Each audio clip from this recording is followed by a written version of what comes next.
செய்யக்கூடாத சில ஆன்மீக குறிப்புகளை தெரிந்து கொள்ளுங்கள். சுவாமிக்கு எடுக்கும் ஆரத்தியில் கண்டிப்பாக சுண்ணாம்பு சேர்க்கக்கூடாது. அர்ச்சனை பொருட்களை இடது கையால் எடுத்து செல்லக்கூடாது. திருப்பதி, திருத்தணி, பழனி, திருச்செந்தூர் போன்ற கோவில்களுக்கு சென்றால் அங்கிருந்து நேராக அவரவர் வீட்டிற்குத்தான் செல்ல வேண்டும், வேறு எங்கும் செல்லக்கூடாது. இறந்த முன்னோர்களின் படங்களை சாமி படங்களோடு வைத்து வணங்கக்கூடாது. தனியாக வீட்டில் வேறொரு இடத்தில் வைத்து கும்பிட வேண்டும்.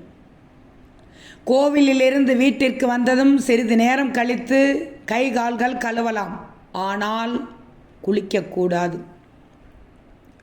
கோவிலில் இருந்து நேராக வீட்டிற்குத்தான் வர வேண்டும், வேறு எங்கும் செல்லக்கூடாது.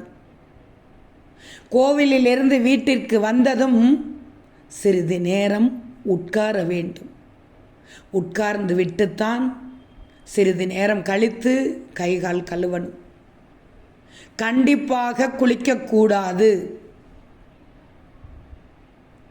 கர்ப்பிணி பெண்களோ அல்லது அவர் கணவரோ சிதறு தேங்காய் உடைக்கக்கூடாது. முக்கியமாக வீட்டில் கர்ப்பிணி பெண்கள் இருந்தால்